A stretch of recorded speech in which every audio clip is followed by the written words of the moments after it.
Itu yang dia buat. Dia menggabung agama, ya, perjuangan dia politik benar. Tapi politik dia yang politik. Ekonomi ni. Itu yang dah buat oleh tengok umat Islam. Ya, agama. Ialah agama Islam anak tak kucing agama anak. Alladzina amanu yuqatiluna fi sabilillah. Orang-orang yang beriman gemeperang pada jalan Allah.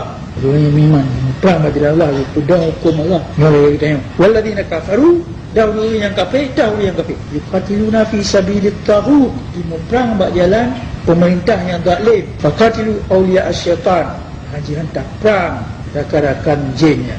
Inna kaida syaitan kana dha'ifa. Daya upaya jin yang lemah han menang di hati kita tengok. Bila ulang, alladzina amanu yuqatiluna fi sabilillah, orang yang beriman betul-betul itu memerang pada jalan Allah. Lagi kita tengok. Walladzina kafaru yuqatiluna fi sabilit taghut, orang yang kafir tak tenang orang kafir. Yuqatiluna fi sabilit taghut, yang memerang pada jalan pemerintah yang zalim, yang kaya pada hukum Islam. Lagi orang Aceh yang tamang tidak ada jawab. Kaji kafir menurut ayat. Walladzina kafaru, so yang kaya kafir, memerang pada jalan taghut, jangan pemerintah yang zalim yang kaya Islam. Ya terima perintah waktu pemerintah ni. Waktu harta pak. Tidak mau. Nampak? Oh. Akibat lebih terang ni pak. Jadi yang kaya yang tamang tidak ada jawab, ya perang katanya. Ya terima perintah dari Timur Dani dari taghut. Alladzina kafaru, yang itu yang kaya kafir. Macam ni?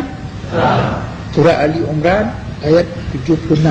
Tapi anda tengok orang Aceh yang kaya mati, baru ya pedang terima perintah Timur Dani kafir.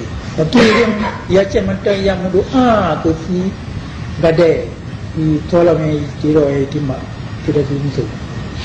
Itu dia yang berdoa. Bagaimana orang Aceh betul? Pak Masjid